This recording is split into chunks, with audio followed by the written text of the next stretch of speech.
group of monks were once going to go go to an outlying area of India. And so they paid their respects to Sariputta. And he asked them, when you go there, the people there are intelligent. If they ask you what your teacher teaches, what are you going to say?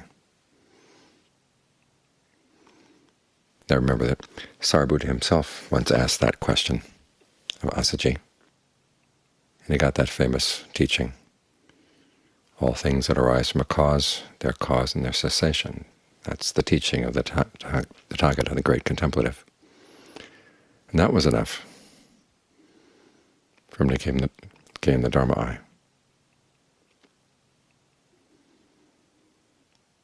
But the answer that he recommended the monks give to the people in that outlying district was different. He said, the very first thing is, our teacher teaches dispassion.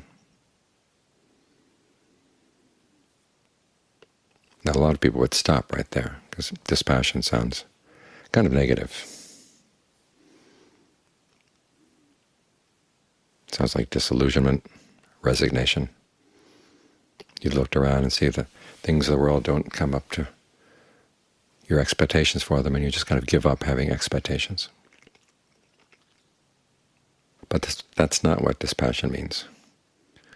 We get it confused with Samvega. And it's important to understand the difference. Samvega is when you see how disillusioned you are in life, but there's also a sense of being trapped. You want something better than this, but you can't see any way out. That's because there are still things in there that we're feeding on, or we would like to feed on. In terms of relationships, in terms of power, whatever. The things we'd like to emotionally feed on, in terms of other people, things. The reason we feel trapped is because there's part of us that's still in there. It's like that famous monkey trap where they put a hole in a coconut, and then they put something inside the coconut that the monkey wants. And it can reach its hand in, but once it has its hand wrapped around the object, it can't get its hand out, and it's trapped. That's Samvega. You look around and there's nowhere in the world that you can see any way out. Everybody's fighting over what little piece of food there is, emotional or physical. The Buddha's image is fish fighting over that last gulp of water before they're all going to die. And it's terrifying. That's what Samvega literally means. We sometimes translate it as dismay, sometimes urgency. But the word originally comes from a sense of terror. You're trapped. You need a way out. That's what pasada provides, the sense of confidence. Yes, there is a way out. That takes some of the heaviness away from that sense of terror. And turns it into a motivation to practice. Because you realize aside from the path, there's really nothing. So it allows you to put all your energy and pay all your attention to following the path. Now, the one thing that gets in the way, though, is that sense of confusing Samvega with dispassion. We're developing this path all the way to what? Dispassion? The mind asks that, and it recoils a little bit, because it keeps confusing it with Samvega. Dispassion is when you no longer need to feed on these things, the things of the world. It comes from disenchantment, nibbida. And nibbida basically relates to this image of feeding. You've had enough of the food and you don't want any more. You don't feel a need anymore to feed off these things, which allows you to stop creating all the fabrications you do around the world that try to dress up the food out there. And what follows is dispassion. And that's not a negative thing. In fact, it opens up to something much bigger. Occasionally they talk about An arahant is someone with no expectations. It sounds pretty bad, but it's because he doesn't need expectations anymore. He's found something much better. One of the differences, another difference between Samvega and Dispassion is that with Samvega you need something to cure it, whereas with Dispassion there's no cure, because you don't need a cure. It's good in and of itself. As the Buddha said, it is the ultimate Dhamma. So as we're practicing, we want to keep these two concepts separate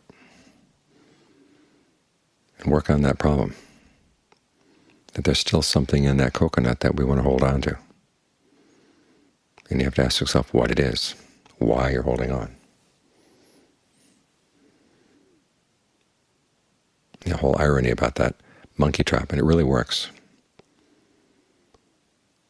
is that all that monkey would have to do is let go of the object inside of the coconut and be free. But it's so fixated on the fact that once that little object, it's trapped, can't get away. So you have to ask yourself, what are you still holding on to? This is one of the reasons we practice concentration, is to get the mind quiet so you can really observe what's going on.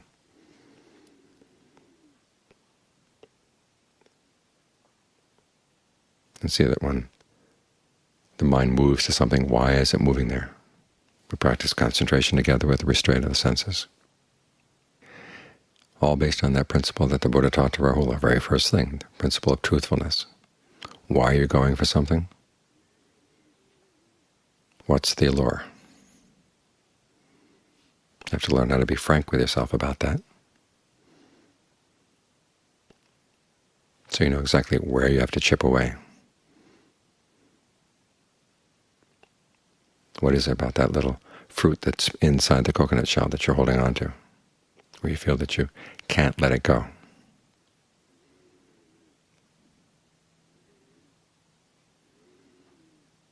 So we get the mind quiet, not just to have the mind quiet. There's a sense of well-being that comes from that. But it's not the escape. The escape is developing that sense of disenchantment, seeing that you don't need to feed off that allure anymore.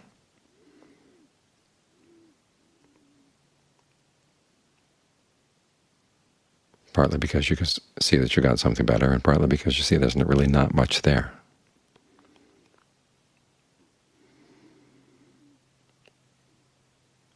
And take heart at the same time in realizing that there at the end of the path is not a gray, dull area. It's total freedom. And John Lee talks about this in the very end of his book on the frames of reference, getting to the ultimate Dhamma of dispassion.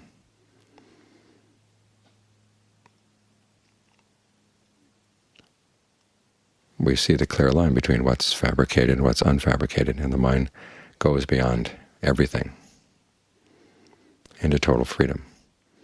The people who have reached that point would never, ever want to go back to their old attachments. There's no nostalgia at all. Resignation has nostalgia. This doesn't have any nostalgia. So you can take heart in the fact that this path leads to a really good place. And it may be difficult, and there may be times when it really goes against the grain. But the goal is much better than anything you can imagine. Partly because our imagination tends to revolve around things that we can feed on.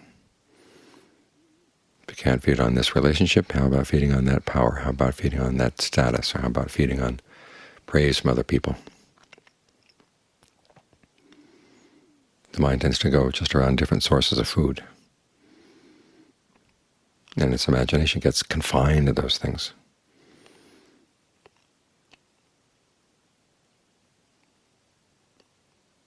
So even though you don't get to nirvana, you don't get to dispassion just by imagining it, at least you have to imagine that it's good,